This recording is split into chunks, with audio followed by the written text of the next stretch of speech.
Alors, le présent webinaire fait la suite du webinaire organisé le 24 novembre, webinaire au cours duquel nous avons éclairé les processus du pouvoir d'agir des travailleurs, présenté les principaux modèles d'organisation, puis décliné des démarches spécifiques. J'y reviendrai. Nous avions conclu sans pouvoir développer plus avant une démarche dite de dialogue sur la qualité du travail, DQT, développée par la Fédération CFDT de la métallurgie. Alors donc aujourd'hui, nous allons présenter sa mise en œuvre dans une PME, ce qu'elle apporte pour les salariés, pour l'entreprise et aussi pour le syndicalisme. Nous prendrons donc le chemin inverse du précédent webinaire en présentant les enjeux stratégiques de cette démarche pour développer le pouvoir d'agir des travailleurs, l'autonomie au travail, le progrès continu, c'est-à-dire les ingrédients d'une démarche apprenante. Nous montrerons aussi en quoi cela transforme notre façon de faire du syndicalisme, en proximité avec les travailleurs, centré sur la qualité du travail et reconnu par les salariés et le management. Alors, pour mémoire, le 24 novembre dernier, Michel Sailly a présenté à grands traits, d'une part, les deux grands principes qui guident l'action CFDT, c'est une constante de notre culture, à savoir la participation directe des travailleurs et la recherche constante d'une plus grande autonomie de l'acteur dans son travail. Il a présenté aussi les trois grands modèles d'organisation dans lesquels nous baignons plus ou moins consciemment, le modèle néoclassique, le modèle du lean management et le modèle de l'holacratie en montrant les liens entre organisation et management. Et puis enfin, il a présenté les trois démarches de transformation du travail, la démarche dite de l'organisation apprenante, celle du développement des marges de manœuvre autour de l'autonomie de l'acteur, et enfin la démarche de progrès continu. Alors aujourd'hui, nous allons commencer par écouter Emmanuel Couvreur, qui va se présenter et nous présenter la démarche mise en place dans une PME. Nous aurons alors le temps d'échanger sur sa présentation.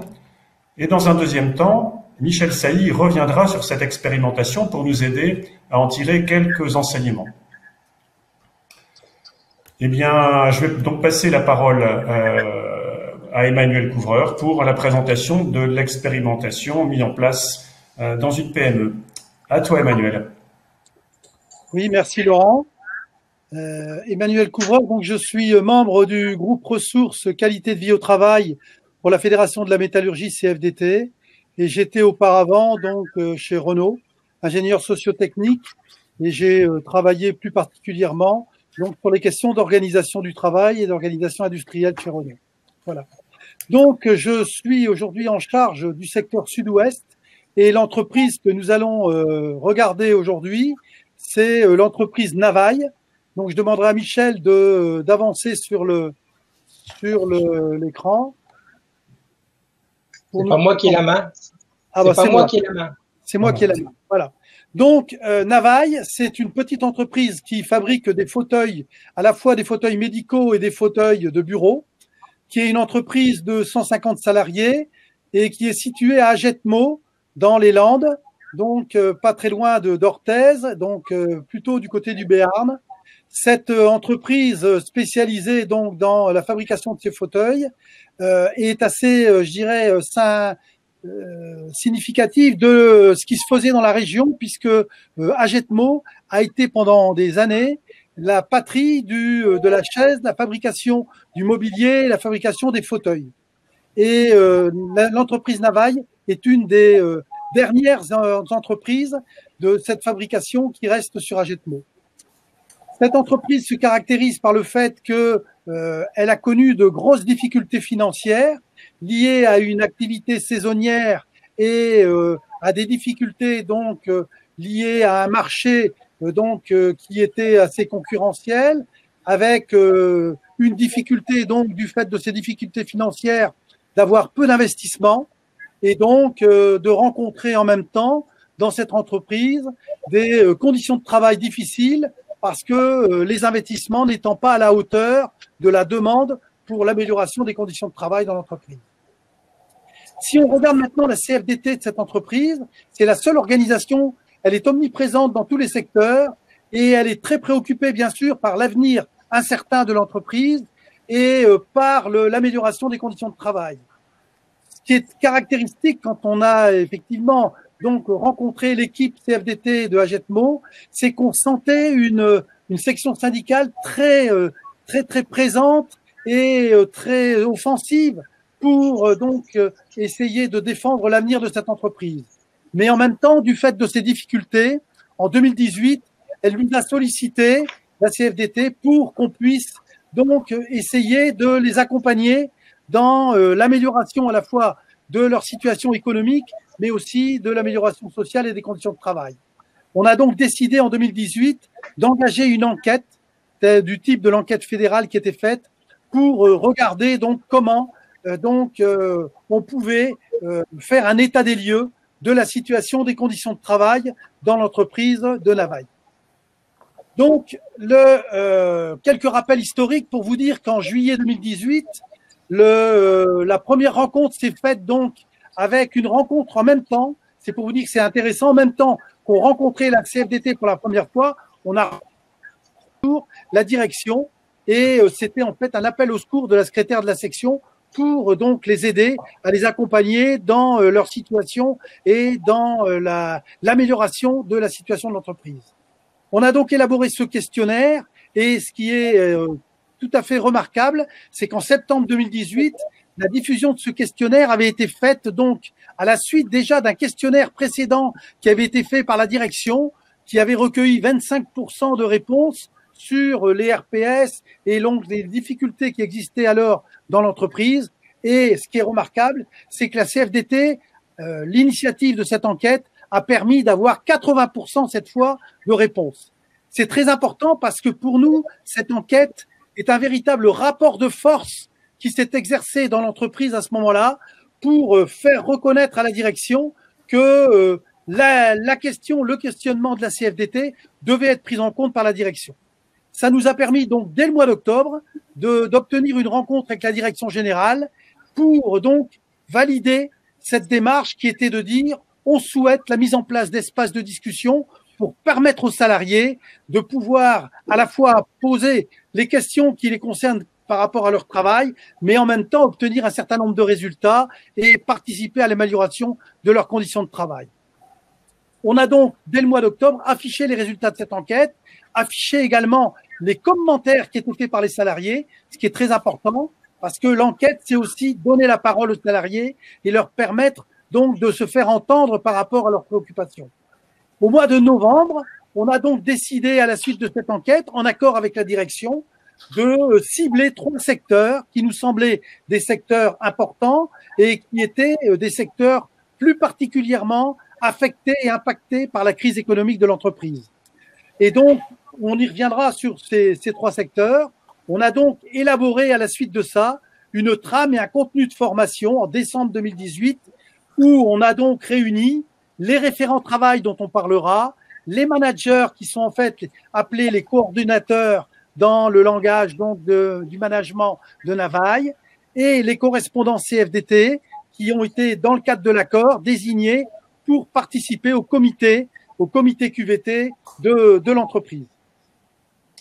Je voulais également donc à partir de là vous faire part de l'accord de méthode qui est une démarche intéressante, c'est-à-dire que la négociation qu'on a voulu engager avec la direction de Navaille, ça a été une négociation très pragmatique.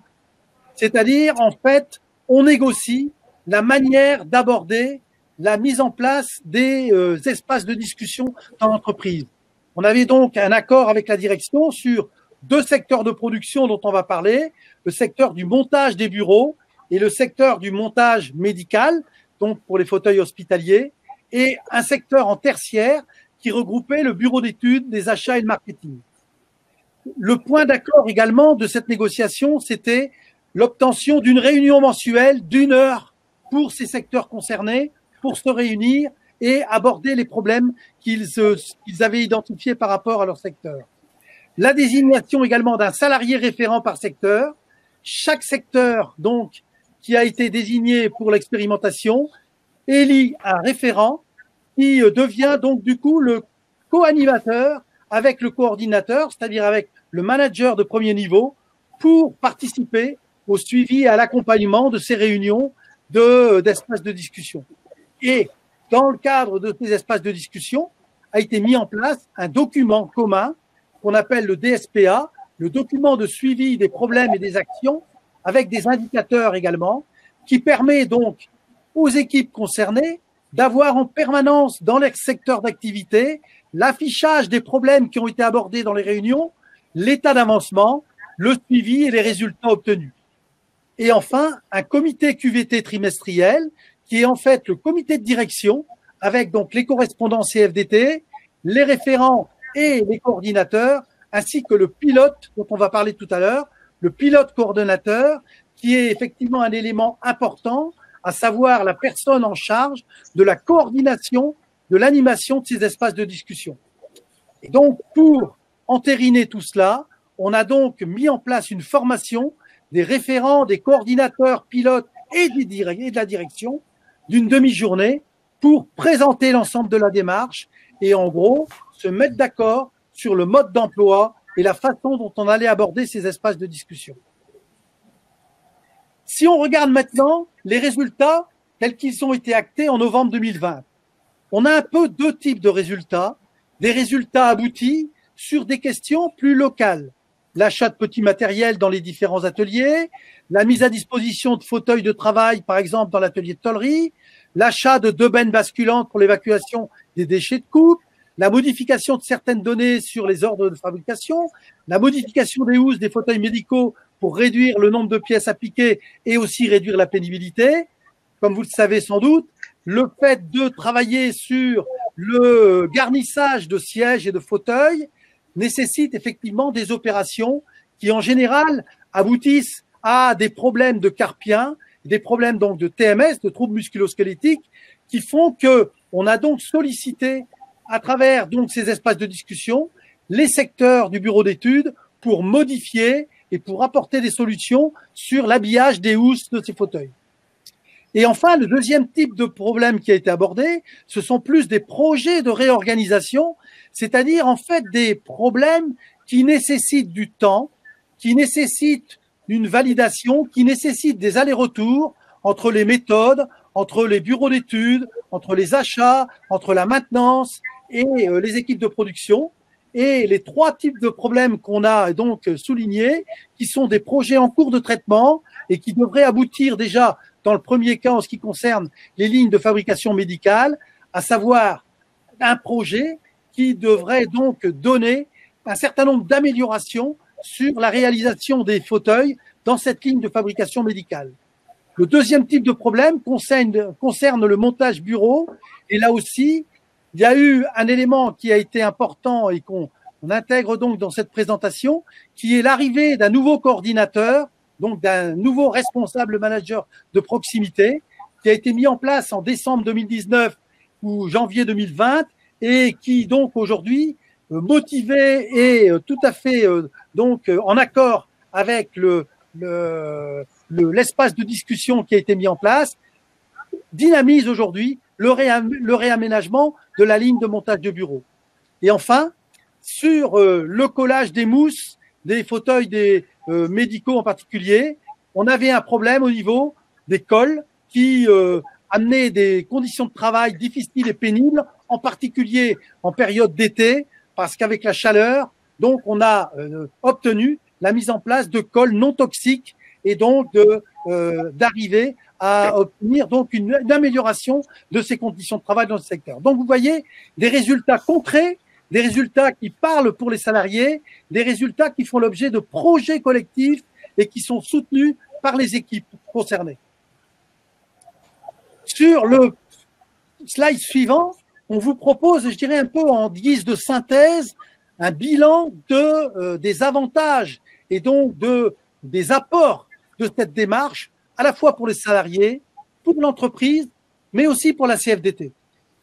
Et en commun à ces trois catégories de présentation, il est important de souligner, vous le savez sans doute, qu'avec le Covid, on a eu énormément de problèmes de perturbations qui ont rendu difficile l'animation, le suivi et l'accompagnement de ces espaces de discussion. Néanmoins, pour les salariés, ce qu'on observe, c'est que les référents travail qui ont été élus et désignés dans les secteurs sont très impliqués, reconnus des salariés. Pour vous donner un exemple, dans le secteur des bureaux, par exemple, c'était une personne qui avait été intérimaire, qui a ensuite été embauchée et qui aujourd'hui est une jeune salariée qui a été reconnue comme professionnellement légitime pour accompagner et suivre la prise en compte des problèmes et leur traitement à l'intérieur de cette section du montage des bureaux. Un climat de travail beaucoup plus serein, les gens se parlent, les gens s'écoutent, on se parle entre la maintenance et la production, entre le bureau d'achat et le bureau des méthodes, et donc on voit bien que la finalité du travail de chacun se trouve, je dirais, réconfortée par l'avancée et par les résultats obtenus. Mais en contrepartie, on a aussi un service de maintenance qui est surchargé par les demandes des référents. Et là, on a aussi en optique une vision pour professionnaliser aussi les opérateurs de production et leur donner aussi quelques compétences en maintenance de manière à intervenir sur la maintenance premier niveau de leur secteur d'activité. En ce qui concerne l'entreprise, ce qu'on peut observer, c'est une volonté affichée de la direction de faire progresser la QVT. La direction, dans le passé, avait tenté des opérations de participation, de cercle qualité. Très vite, au bout de 2 à 3 mois, les choses s'étiolaient et surtout, il y avait de fortes disparités entre les secteurs en fonction de l'animation par tel ou tel manager. Là, on a un manager de proximité qui est moteur dans la réorganisation des lignes de production. Ça veut dire que lui, en tant que manager de proximité, il est légitime pour défendre les demandes de ses salariés et pour en même temps être l'interlocuteur privilégié des méthodes du bureau d'études pour faire avancer un certain nombre de propositions. Et enfin, un pilote de projet qui a été légitimé et systématiquement associé aux prises de décision avec la direction.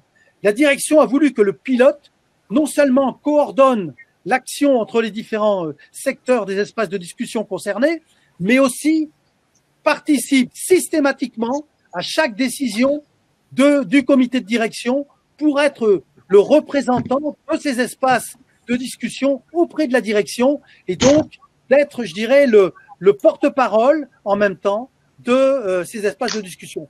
Pour la petite histoire, c'est important de savoir que ce pilote est un ancien chef d'atelier et qui a aussi été responsable du bureau d'études à une certaine époque. Donc, on avait trouvé un interlocuteur, donc CFDT, qui était tout à fait légitime pour jouer ce rôle entre les deux. Et c'est très important. Et enfin, pour la section CFDT, c'est une proximité renforcée dans le traitement des problèmes.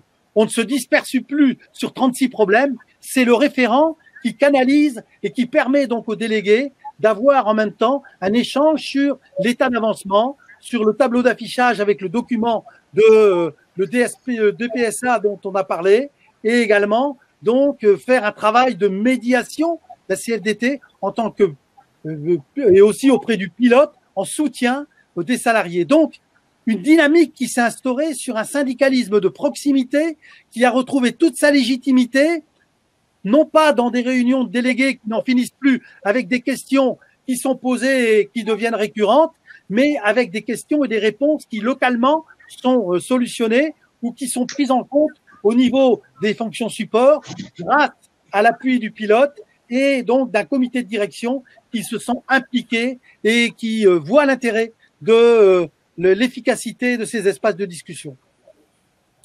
Si on continue notre propos, on peut donc caractériser un peu les espaces de dialogue comme, en gros, un espace de co-animation avec le manager de proximité et le référent membre de l'équipe.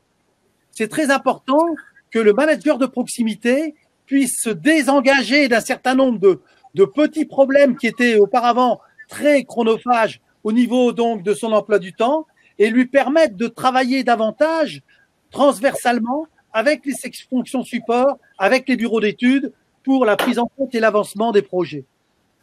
Mais globalement, si on regarde un peu le cheminement de l'espace de discussion, de dialogue, on voit que c'est d'abord, ça part d'une expression des problèmes de travail, d'une analyse des causes de ces problèmes, d'une discussion et d'une validation des solutions, d'une confrontation sur les savoir-faire, d'une modification des standards éventuellement, et en gros, on met en œuvre les solutions localement.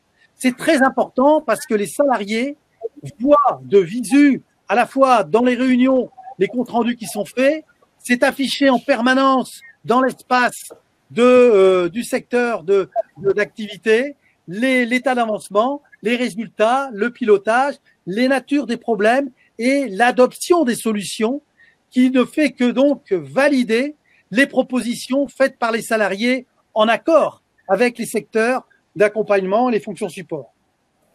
C'est important que ce support soit affiché parce que c'est un peu le document de référence, le référentiel de l'espace de discussion.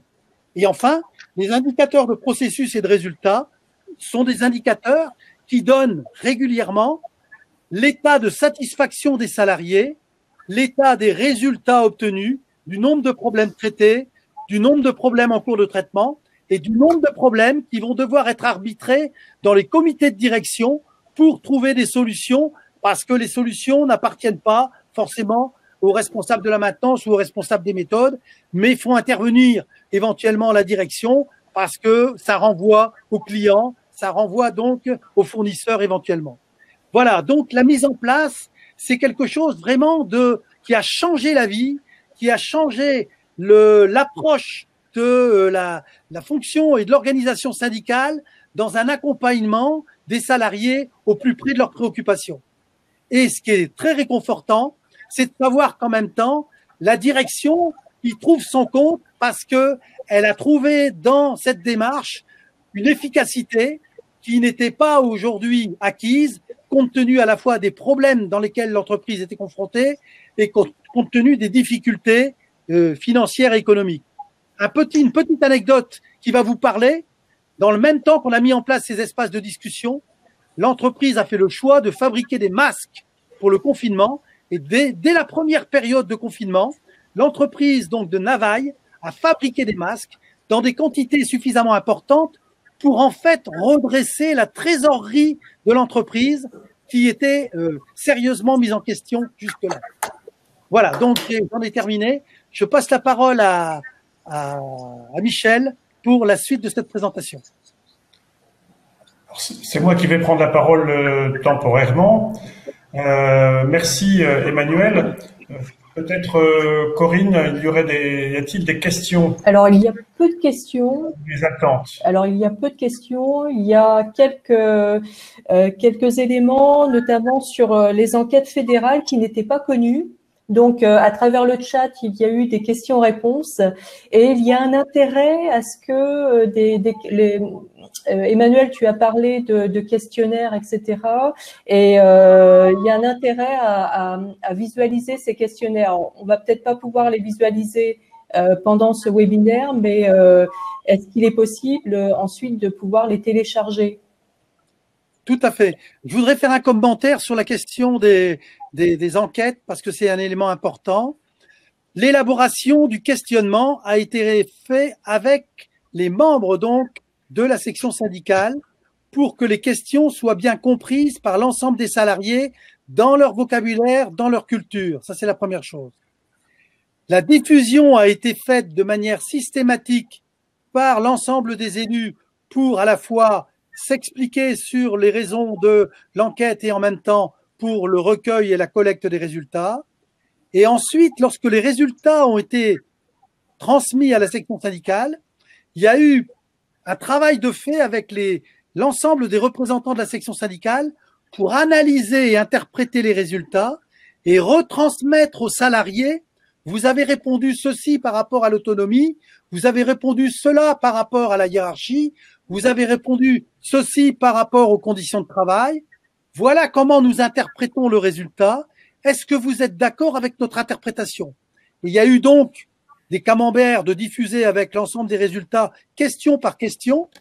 Le questionnaire étant en 4 questions, pas du tout, un peu plus ou beaucoup. Et donc, à travers ces 4 choix, on pouvait donc faire une balance positive et négative sur l'état des réponses qui étaient faites. Mais ce qui est important de savoir, c'est qu'il y a eu une analyse de fait par la section syndicale pour que l'interprétation qui en soit faite soit portée à la connaissance de l'ensemble des salariés et devienne du même coup un lieu de débat et de validation avec les salariés. Merci Emmanuel. Je me demandais en t'écoutant comment, dans l'animation même de l'heure mensuelle de l'équipe, on va dire ça comme ça, se répartissaient les fonctions ou le rôle d'animation entre le manager et le référent. Alors, le manager et le référent préparent systématiquement chacune des réunions. C'est-à-dire que au départ, c'est le recueil et la collecte des questions, des problèmes.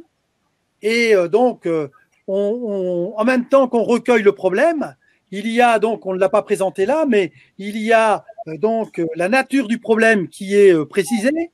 Il y a les propositions de solutions qui sont avancées par les membres de l'espace de discussion. Et il y a éventuellement, si il y a sollicitation des fonctions support, de s'adresser à la maintenance, de s'adresser aux méthodes, au bureau d'études ou aux achats pour connaître leur avis sur la proposition qui est faite. La réunion suivante permet donc de faire l'état d'avancement des réponses qui ont été apportées, sachant que les réponses qui ont été apportées, elles ont souvent été collectées à la fois par le référent et par le manager de proximité. C'est-à-dire qu'il y a vraiment un travail commun de tandem entre les deux pour à la fois, entre les réunions, vérifier que on s'est bien compris sur la nature dont le problème a été décrit, sur les propositions qui ont été émises, et de façon à ce que la réponse qui est apportée lors de la réunion suivante corresponde à l'état des précisions qui ont été apportées, à la fois par la contribution du référent, à la fois par la compréhension également du manager. Mais il est clair que la réunion, la deuxième réunion qui se fait à ce moment-là, elle se fait sur un suivi point par point, sachant que les problèmes sont hiérarchisés par ordre de priorité. Et donc, cette priorité est définie par le groupe, par l'espace de discussion lui-même, pour dire c'est ce problème-là qu'on souhaite voir traité en premier, c'est celui-là qu'on voit en second, et ainsi de suite. Donc, l'ordre de traitement est, je dirais, indiqué par le travail qui est fait dans l'espace de discussion. Donc, en 1 heure de temps, ce qui est important, c'est que le référent prenne des notes, et c'est la formalisation du document du document de suivi des problèmes et actions, DSPA, est faite à l'issue de la réunion, en guise de compte-rendu. Elle est affichée, portée à la connaissance des salariés et sert de lien entre les fonctions support et l'équipe, l'espace de discussion concerné.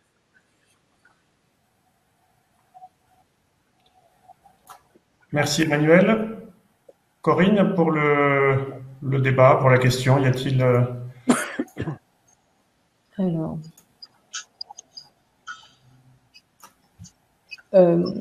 Emmanuel, tu parlais de réunions. Quelle en est la fréquence? Alors, la fréquence des réunions a été fixée dans le cadre de l'accord à 1 réunion par mois. Il est clair que les réunions n'ont pas pu se tenir à 1 réunion par mois parce qu'avec le confinement, on a eu des perturbations importantes et on peut dire qu'en gros, on arrive à 1 réunion en moyenne tous les 2 mois pour donc faire, je dirais, ce qui s'est déroulé pendant l'année 2020. Mais il est clair que dans, je dirais, le déroulement normal, la cadence d'1 fois par mois nous paraît être un cadencement nécessaire pour permettre à la fois la prise en compte des problèmes, le suivi et le traitement par les secteurs concernés ou par le manager, mais il y a des questions qui peuvent être traitées la semaine suivante.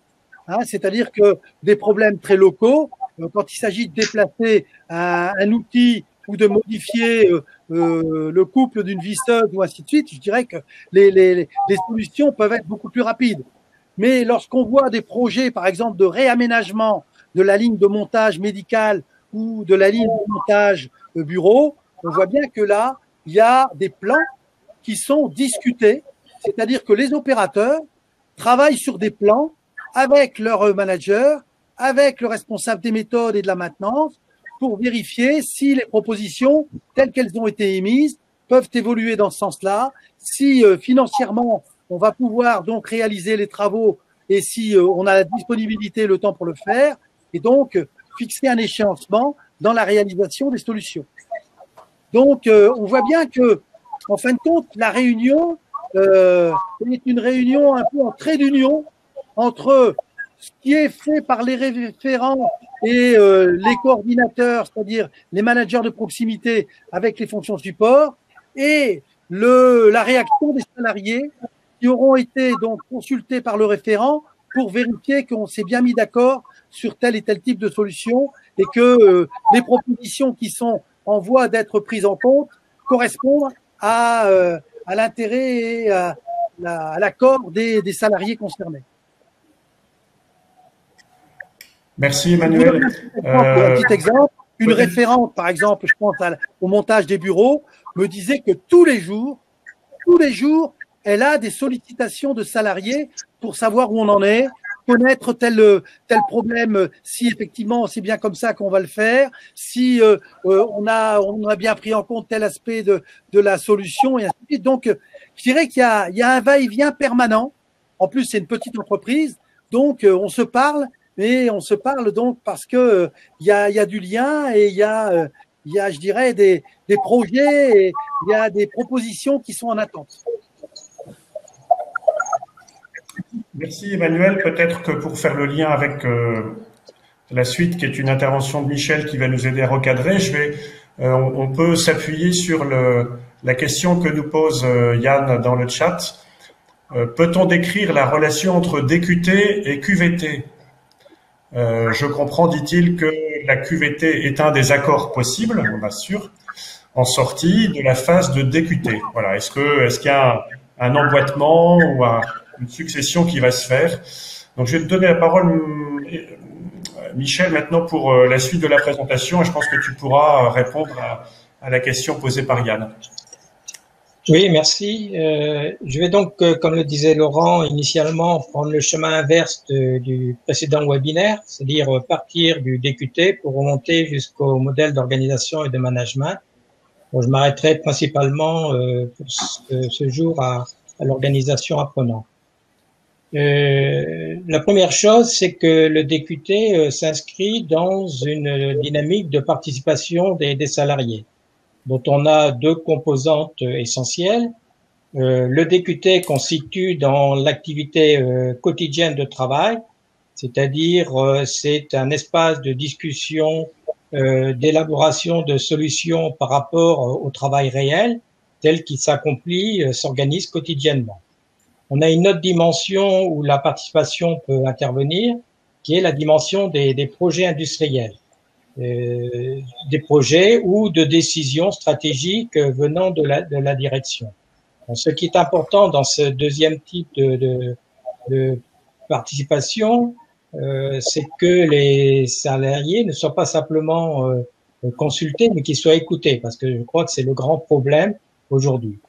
On peut poser l'hypothèse d'un lien assez fort entre le DQT et la participation dans des phases de projet. Et que ça puisse jouer réciproquement, de l'un favorisant l'autre et l'autre favorisant le DQT. Bon, la réalité n'est pas toujours celle-là. On a eu un exemple sur Renault Flin, par exemple, où la démarche DQT était en vigueur déjà depuis plusieurs années. Et lorsqu'on a introduit un nouveau projet de véhicule qui était la Micra, la démarche DQT a été mise momentanément entre parenthèses. L'une des raisons à cette situation, c'est que les projets sont souvent définis par des fonctions support, par une technostructure qui est extérieure à la chaîne de valeur proprement dite. On peut dire d'une certaine façon que la démarche projet est plutôt exogène à cette chaîne de valeur, alors que le DQT est endogène à celle-ci. C'est la grande différence et c'est ce qui fait que l'un ne joue pas nécessairement en faveur de l'autre. Il faut y être très attentif. La deuxième dimension importante du DQT, c'est qu'elle doit favoriser le développement de l'autonomie au travail, c'est-à-dire de la possibilité d'expérimenter, grâce au DQT, de nouvelles possibilités d'agir sur le travail. C'est en soi un espace de travail apprenant qui doit permettre aux équipes, par exemple, de s'affranchir de certaines normes ou procédures qui les contraignent, d'expérimenter de nouvelles façons de faire et de progresser donc au regard des champs que j'avais développés la dernière fois, c'est-à-dire à plusieurs domaines possibles dans lesquels cette autonomie peut agir, qui sont les objectifs proprement dits, la gestion des événements, l'organisation des tâches, la répartition des tâches entre les opérateurs ou les modes opératoires proprement dits et les rythmes délais. Je ne vais pas redévelopper complètement tous ces domaines-là. Et voilà, le DQT, il doit tendre à favoriser, à développer progressivement l'autonomie sur l'une ou l'autre de ces dimensions. Le troisième point important du DQT, c'est qu'il doit s'inscrire dans une démarche de progrès continu de l'entreprise. Alors, j'avais là aussi déjà présenté la pyramide inversée qui s'appuie sur la démarche de Toyota, qui est conforme au principe ligne du progrès continu. C'est-à-dire que le DQT, il doit permettre de remonter les anomalies au quotidien au sein de la hiérarchie, mais en même temps, il est demandé à la hiérarchie, au manager, de descendre sur le terrain pour soutenir les équipes de travail dans la recherche de solutions par rapport aux problèmes qui sont initialement remontés. Donc l'objectif, c'est pas nécessairement de faire remonter tous les problèmes, et j'y reviendrai juste après aussi, mais c'est de faire en sorte que les managers ne managent plus à partir d'indicateurs de résultats, mais vont sur le terrain pour essayer de comprendre les problèmes réels tels qu'ils se posent aux salariés. Alors l'organisation apprenante, elle est d'une certaine façon structurée par ces trois dimensions: la participation des salariés, l'autonomie au travail et le progrès continu. Alors, si on peut rester sur la page précédente. Et donc le DQT, il est au centre, au cœur d'une organisation apprenante. Je rappelle quelques éléments que j'avais indiqués de cette organisation apprenante. C'est une organisation qui offre des possibilités d'apprentissage aux travailleurs, des collectifs qui organisent la réflexion sur le travail, apprennent en expérimentant, et des individus qui ont une attitude d'écoute sur le point de vue des autres. C'est-à-dire on s'entend, on s'écoute à l'intérieur d'une équipe et s'engage à trouver des solutions ensemble. Ça, c'est ce qui structure vraiment ce qu'on peut appeler une organisation apprenante. Et cette organisation apprenante, elle est l'ossature d'un modèle d'organisation et de management. Alors, on va pouvoir passer au slide suivant. Je vais donc plutôt m'appesantir un peu sur cette dimension de l'organisation apprenante en lien avec le DQT, autour de deux dimensions principales, qui est le principe de la subsidiarité et ce que j'appelle les boucles d'apprentissage. Sur le principe de la subsidiarité, il s'agit de laisser traiter les problèmes au niveau où ils peuvent être traités, au niveau le plus bas possible où ils peuvent être traités. Selon ce principe, on évite de systématiquement remonter tous les problèmes au niveau extérieur, au niveau supérieur. Le corollaire de cette démarche-là, c'est le retour systématique et rapide de l'information sur la manière dont on traite les problèmes qui sont remontés. C'est-à-dire que les managers de proximité, ensuite managers de niveau 2 et au-delà, se doivent d'apporter une réponse rapide. Et quand je dis rapide, par exemple, quand on regarde le modèle de Toyota, chaque niveau doit répondre dans des délais très serrés. Le premier niveau, le manager de proximité, il doit par exemple répondre dans un délai d'une semaine, le niveau N+2 dans un délai d'un mois, etc. Donc on est sur ce principe de la forte réactivité pour les problèmes qui n'ont pas pu être traités au niveau inférieur quand ils sont remontés à un niveau supérieur. Le principe des boucles d'apprentissage, il s'appuie sur les travaux de Chris Argyris. Alors ici, je ne présente pas sous la forme de boucle d'apprentissage, mais c'est le principe qu'il développe. C'est-à-dire, il faut commencer par le niveau du bas, qui est la résolution des problèmes dans le cadre, si je puis dire, du fonctionnement actuel d'une organisation, c'est-à-dire y compris dans le cadre d'un certain nombre de processus, de normes qui peuvent exister. Il s'agit là au principal de traiter, on peut dire, les irritants au quotidien du travail.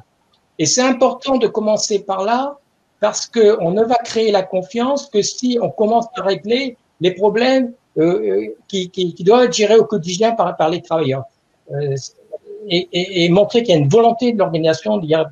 Par contre, il faut que la démarche DQT, elle progresse constamment vers le niveau supérieur, c'est-à-dire la possibilité de changer assez radicalement les façons de faire au niveau du travail, de pouvoir penser une autre façon de fonctionner, de s'organiser ou de manager dans l'entreprise.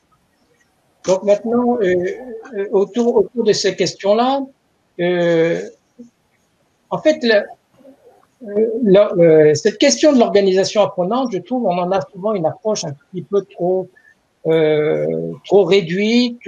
C'est vraiment quelque chose qui engage, en tout cas, plus fortement la question de la participation de l'autonomie.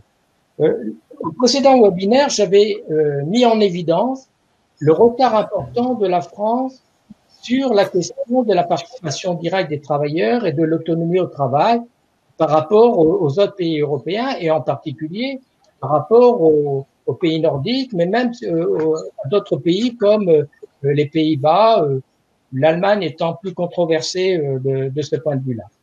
Il y a un autre retard qui est important et qui fait lien avec l'organisation apprenante, qui a été soulevé et pointé par le Conseil d'analyse économique concernant le système d'éducation français. Les auteurs, ils ont défini la notion de compétences socio-comportementales telles qu'elles sont développées dans l'enseignement, et ils pointent un certain nombre de faiblesses qui font vraiment tilt avec la question de l'organisation apprenante, c'est-à-dire les faiblesses de notre système français, c'est autour de la capacité à apprendre, du sens du collectif, de l'autonomie, de la capacité à résoudre des problèmes et à surmonter les obstacles. Vous voyez que par rapport à ce que j'ai dit précédemment, ça fait vraiment du lien. Et ils disent d'ailleurs, les auteurs indiquent très clairement les liens qu'il y a entre les systèmes d'enseignement français et le management dans les entreprises et administrations. C'est-à-dire que d'une certaine façon, à la verticalité de la transmission des savoirs tels que ça existe aujourd'hui dans l'enseignement, on va retrouver la verticalité des processus décisionnels dans l'entreprise. Et le déficit des compétences socio-comportementales se traduit quand on compare au niveau européen par une moindre qualité du management. On peut aussi faire un parallèle entre la notion de maîtrise par rapport aux événements, c'est-à-dire que les analyses au niveau européen montrent que dans l'enseignement, que ce soit les collégiens, lycéens ou étudiants, ont une maîtrise personnelle qui est plus faible en comparaison d'autres pays européens, et que ça peut se retrouver aussi à l'âge adulte dans l'activité professionnelle par le sentiment que les travailleurs ne peuvent pas avoir la maîtrise sur la gestion d'un événement. Alors quand j'ai dit tout ça, on voit que il y a un enjeu énorme pour les syndicalistes. C'est pas quelque chose de simple et évident que de développer le dialogue sur la qualité du travail. On peut souhaiter des changements par le haut, mais je crois que ça viendra véritablement d'une mobilisation beaucoup plus forte et plus large de l'ensemble des équipes CFDT dans les entreprises ou administrations. Je vais faire effectivement répondre à la question maintenant autour QVT et DQT pour clarifier cette question-là. Il peut être souhaitable, bien évidemment, d'intégrer la question du dialogue sur la qualité du travail dans une négociation sur la qualité de vie au travail. Les difficultés qu'on rencontre, là je fais référence à des entreprises comme Renault, comme Safran Hélicoptère actuellement, comme PSA, donc sur des cas concrets où quand on inclut cette dimension de la qualité du dialogue sur la qualité du travail dans un accord large sur la QVT qui brasse trop de choses, on peut se retrouver dans la situation de difficulté de savoir si on va ou pas à la signature, parce que il peut y avoir des choses dans un accord QVT qui peuvent être intéressants pour les travailleurs, même s'ils ne sont pas centrés sur le travail, et qui font qu'on ne va pas assez loin dans les préconisations sur le dialogue sur la qualité du travail et qui n'engagent pas suffisamment par derrière. On est en train de le vivre actuellement on l'a vécu sur une usine de Renault à Cléon qui fait que ça cointe de ce point de vue-là, et c'est un peu la situation actuellement chez Safran Hélicoptère. Alors je reviens un peu sur donc l'essence forte du dialogue sur la qualité du travail pour l'action syndicale. Cette question du dialogue sur la qualité du travail, elle permet d'articuler 3 types de dialogue dans l'entreprise. Le dialogue social entre les dirigeants, managers et les représentants du personnel, le dialogue professionnel entre les dirigeants, les managers et les travailleurs, et le dialogue syndical entre les représentants du personnel et les travailleurs.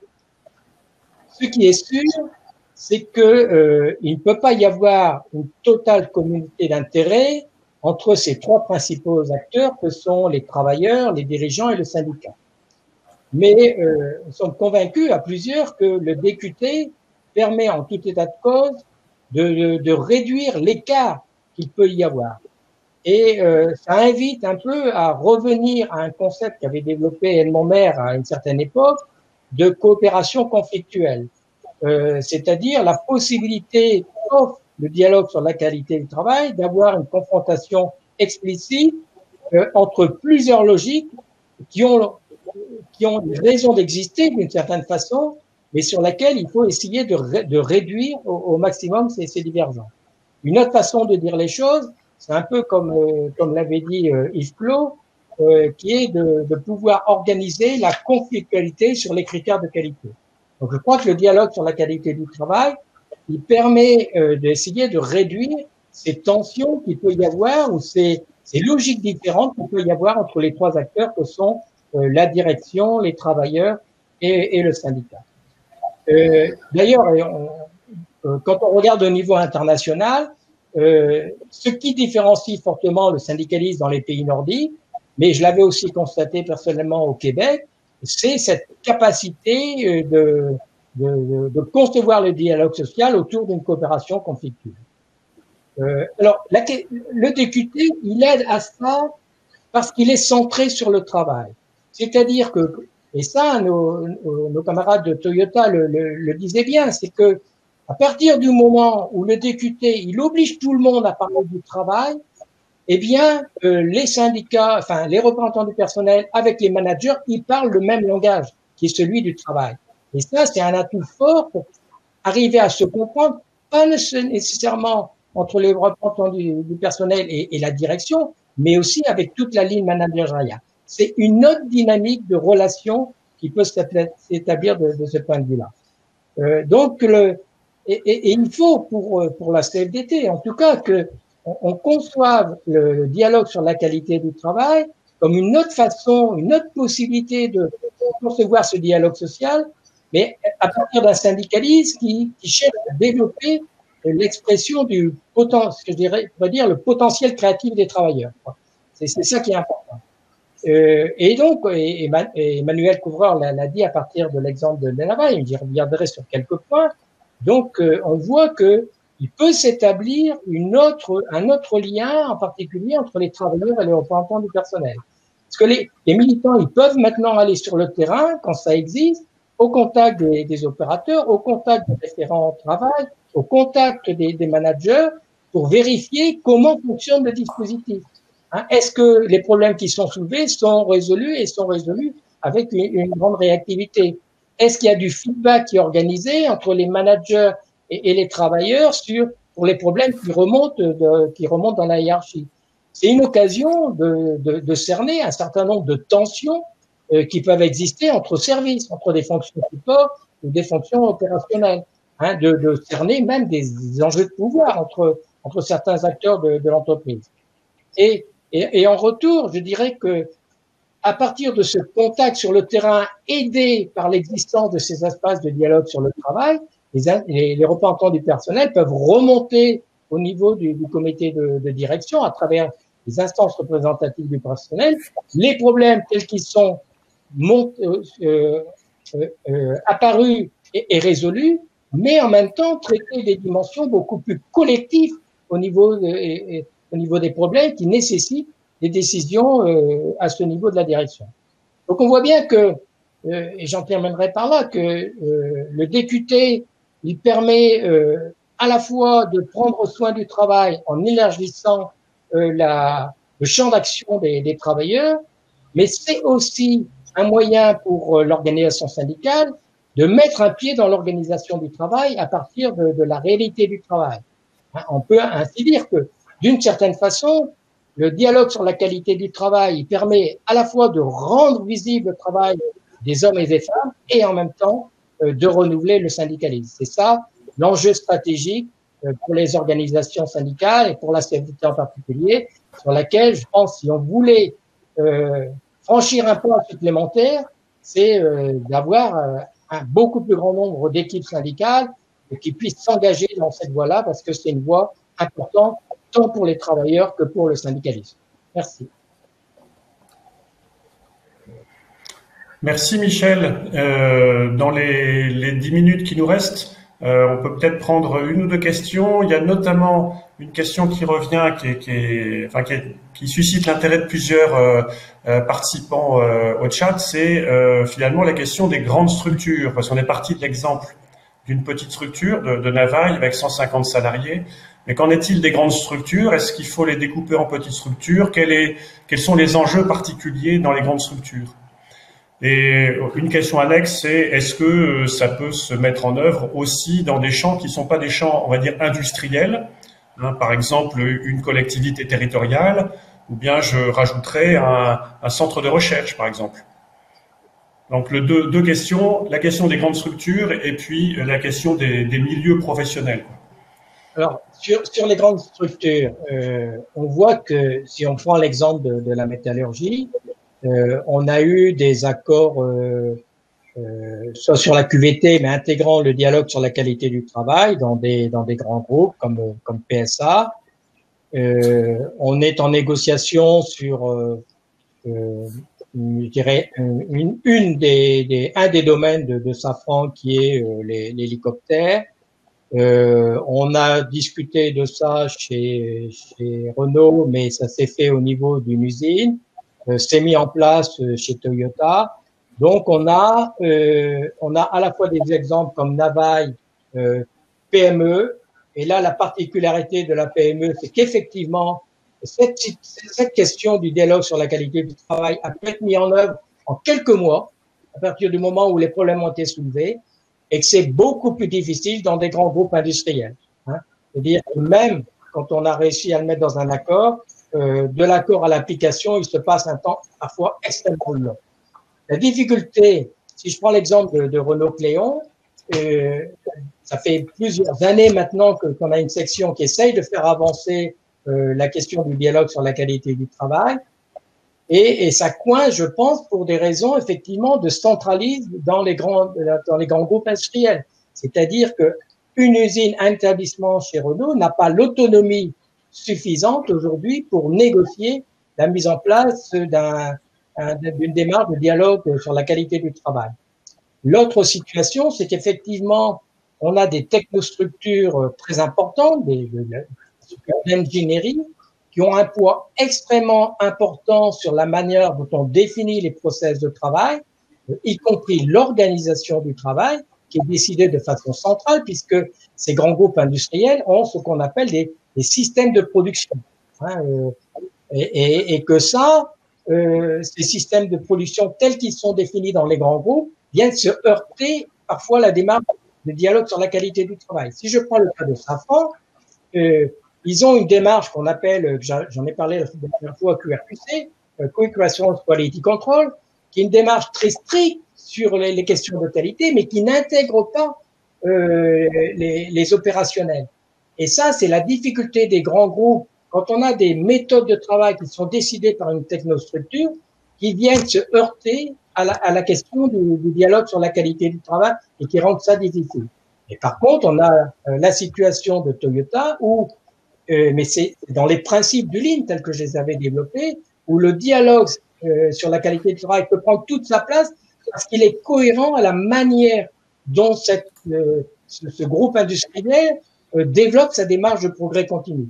Donc voilà, donc on peut avoir des difficultés. La deuxième question, c'est surtout, bien sûr que c'est dans tous les secteurs qu'on peut le développer.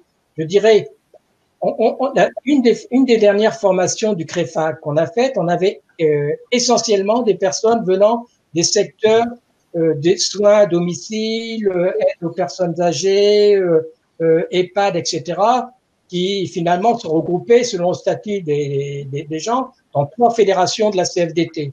Mais bien évidemment que le dialogue sur la qualité du travail devrait prendre toute sa place dans toutes ces structures-là.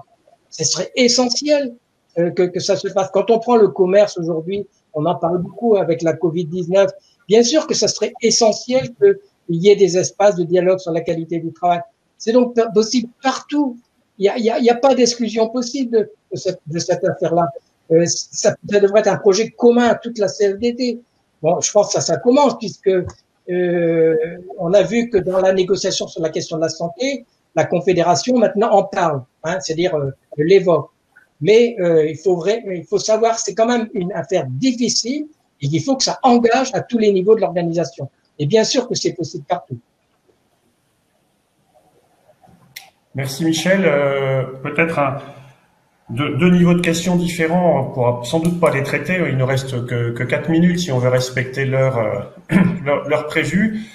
Sans doute des interrogations qui peuvent se poser sur dans le jeu des acteurs entre la place du CSE par exemple, hein, dans ce type de dispositif, mais aussi ça a été évoqué par Emmanuel. Bon, il y a le rôle des managers qui est aussi un peu particulier, comment ils s'approprient la chose. Et puis peut-être tu l'as évoqué Michel, la question des technostructures. On voit bien que dans l'enquête Parlons Travail, par exemple, l'aspiration à plus de démocratie dans le travail, elle est moins portée par les cadres que par l'ensemble des autres catégories socio-professionnelles. Donc, est-ce que c'est une vision d'une perte de pouvoir? Et puis, dans ce registre-là des différents acteurs, il y a la vision éventuellement du positionnement des autres acteurs syndicaux, puisque dans le chat, l'un d'entre vous évoquait finalement l'antagonisme ou une vision différente entre la CGT et la CFDT sur le DQT pour les uns et les lois Auroux pour les autres. Voilà. Donc on voit qu'on a un ensemble d'acteurs aussi. On n'a pas le temps en une heure de balayer tout cela. Peut-être un point de vue de l'un et de l'autre avant qu'on ne conclue, parce que on arrive à la fin de notre heure. Michel et puis Emmanuel. Sur le management, je pense que c'est vraiment une opportunité pour renouer le contact avec l'ensemble du management. Dans les grands groupes industriels, si on en revient là, bon, il y a plusieurs niveaux de management. Et moi, ce que j'ai vécu sur le terrain, c'est que les managers de proximité sont plus proches des travailleurs que de la direction d'une entreprise. Donc, il faut effectivement travailler avec eux pour montrer que ils ont à y gagner dans la manière de résoudre les problèmes. C'est pour ça que on n'a peut-être pas insisté assez là-dessus, mais il est important d'avancer par l'expérimentation. Et je crois qu'il faut effectivement que ça ne soit pas un projet que de la CFDT. Enfin, aujourd'hui, il faut le porter, c'est la CFDT qui le porte, mais une fois que c'est posé dans l'entreprise, il faut que ça devienne le projet de l'entreprise. C'est important. Et trouver des alliances possibles avec les autres organisations syndicales. Il peut y avoir du blocage de tout le monde, pas que de la CGT, hein, parce que la CFE-CGC, elle peut avoir des réticences parce que ça peut apparaître comme remettant en cause ces modes de management. Donc voilà, il faut jouer la clarté, la transparence avec l'ensemble des autres organisations syndicales, avec le management et rassurer par le fait qu'on va avancer par l'expérimentation. Moi, je dirais merci Emmanuel. Sur le droit d'expression et DQT, il est clair que les lois Auroux ont permis effectivement le droit d'expression des salariés, mais que on s'est très vite rendu compte que ce droit d'expression devenait très insuffisant dans la mesure où il ne permettait pas une efficacité dans la résolution d'un certain nombre de problèmes posés. Savoir, chacun venait exprimer ses problèmes dans le droit d'expression, mais la différence avec le DQT, c'est que le DQT permet, comme vous l'avez vu chez Navaille, à ce que les gens proposent des solutions, valident ces solutions, et en fin de compte sont les gens décideurs de la transformation de leur travail. Et ça, c'est très important. C'est pour ça que on parle assez souvent de droit d'intervention. Parce que le salarié ne peut pas se contenter simplement de dénoncer et d'exprimer son mécontentement par rapport à des situations. Encore faut-il qu'il puisse aussi être reconnu comme étant acteur et expert de sa situation de travail pour apporter les solutions et les valider avec l'ensemble de l'équipe dans laquelle il se situe. Donc c'est très important, et je reviens aussi sur ce que disait Michel par rapport au lien entre le management et les salariés. C'est très très important que cette relation se fasse, je dirais, dans une relation de co-animation, parce qu'on voit bien effectivement que la performance de l'entreprise et la santé des salariés dans l'entreprise, je dirais, c'est un peu la même chose. C'est-à-dire que l'entreprise est d'autant plus performante que les salariés sont bien dans leur peau. Les salariés sont d'autant plus performants qu'ils ont le sentiment de faire du bon boulot. Et donc, je renvoie là-dessus à tout ce qui s'est dit dernièrement sur le télétravail, et y compris sur un certain nombre de secteurs tertiaires ou de secteurs de la fonction publique, où on voit bien qu'aujourd'hui, et c'est quand même pas un hasard, si la France connaît le double de niveau de stress qu'un certain nombre d'autres pays européens. Ça veut dire que le problème de l'organisation du travail et de la participation des salariés dans leur droit d'intervention pour changer la situation est essentiel, et c'est pour ça que la CFDT s'investit dans cette démarche de DQT. Merci Emmanuel, merci Michel. Michel avait commencé sa première intervention par un regard européen. Emmanuel termine la dernière intervention par aussi un regard européen. Et au milieu, bien, on est allé un peu au plus près du travail avec l'expérience Navaille. Donc, on a, je pense, balayé bien l'ensemble des champs. On aurait pu, bien sûr, encore continuer à approfondir le sujet. Ce que la CFDT Cadre et le CREFAC vous proposent, c'est bien d'organiser soit à votre demande, soit par nous-mêmes une prochaine session des sessions de formation sur l'organisation du travail, les grands modèles. Ce sont des sessions qui durent 2 jours. Vous pourrez trouver tous les éléments d'information sur le site du CREFAC. On va remettre dans le chat l'adresse du site du CREFAC. Très prochainement aussi, vous trouverez sur le site de la CFDT Cadre, je pense, un article qui rappellera un petit peu ces différents éléments. Je pense que c'est intéressant de capitaliser tout ce que l'on partage. On pourra aussi trouver sur le site de la revue Cadre un certain nombre d'articles sur les questions d'organisation du travail, dont un en 2019 qui illustrait les démarches qui sont expérimentées par la Fédération de la métallurgie. Donc là aussi, sur le site de la revue, vous pourrez prochainement trouver un dossier thématique sur les questions, les différents angles autour de l'organisation du travail, qui est vraiment, je pense, un vecteur très important d'intervention dans l'entreprise. Effectivement, les 2 derniers accords, télétravail et santé au travail, parlent énormément des questions d'organisation. Donc, il est indispensable que l'on se saisisse collectivement de ces sujets d'organisation, que l'on les décrypte, qu'on soit capable d'apporter, je veux dire, un certain nombre de concepts dans l'organisation même du travail, parce que souvent, finalement, son propre travail, on n'est pas capable de le décrypter. Donc, l'intérêt du travail syndical, il est à plusieurs niveaux, à la fois d'outiller les travailleurs, mais aussi d'outiller les collectifs et finalement d'apporter, comme le disait Emmanuel, des réponses ou des chemins pour améliorer à la fois la santé au travail, l'épanouissement à travers l'apprentissage en continu pour les acteurs, et puis la performance économique des organisations collectives, qu'elles soient dans le champ industriel, mais aussi, on peut le dire, dans le champ de l'économie sociale ou des services publics. Merci à vous tous, merci d'être restés en ligne jusqu'au bout, et à très bientôt, à la fois sur le site du CREFAC, sur le site de la CFDT Cadre, et puis pourquoi pas dans une prochaine session de formation. Bonne fin de journée. Au revoir, merci. Merci.